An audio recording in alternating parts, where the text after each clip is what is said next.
Создатели атомной бомбы не только изготовили оружие невиданной разрушительной силы, но и кардинально сократили время, которое главам государств и военным отводилось на принятие решений.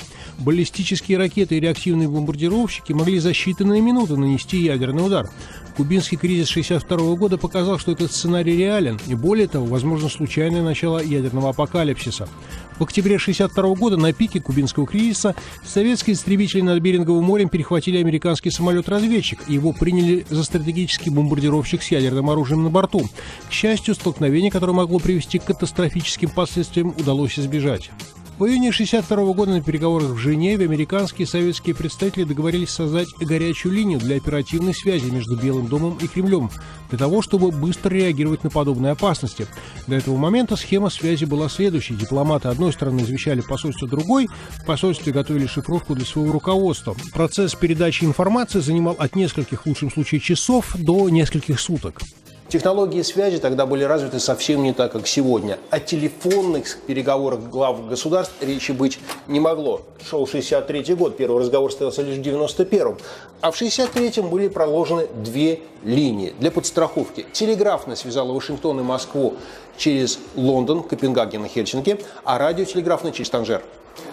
Эта система работала быстро, но не так быстро, как могло показаться. В Москве готовили сообщение, отправляли его на русском языке в Вашингтон, где его переводили два переводчика, независимо друг от друга, и отправляли президенту.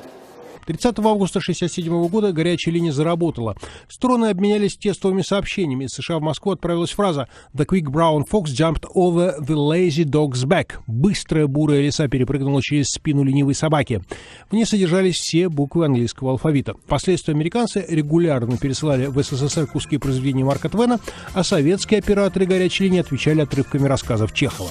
Горячая линия достаточно быстро доказала свою полезность и эффективность, поэтому впоследствии ее неоднократно модернизировали в соответствии с достижениями технологического прогресса. Сообщения, которые изначально шли по телетайпу, стали пересылаться с помощью спутниковой связи, потом по факсу и электронной почте, и с 1991 года главы государств получили возможность говорить друг с другом. Однако первое официальное использование горячей линии не имело никакого отношения к кризисам в отношениях двух сверхдержав. Президент Джон Кеннеди, при котором этот канал связи заработал, был застрелен в Далласе. 22 ноября 1963 года США проинформировали об этом Москву. Эта система оправдала себя в холодную войну и продолжает благополучно существовать в третьем тысячелетии. Более того, американо-советский опыт востребован другими государствами. Такие же горячие линии связали Дели и Исламабад, Сеул и Пхеньян. Как известно, самый громкий спор лучше самой тихой войны.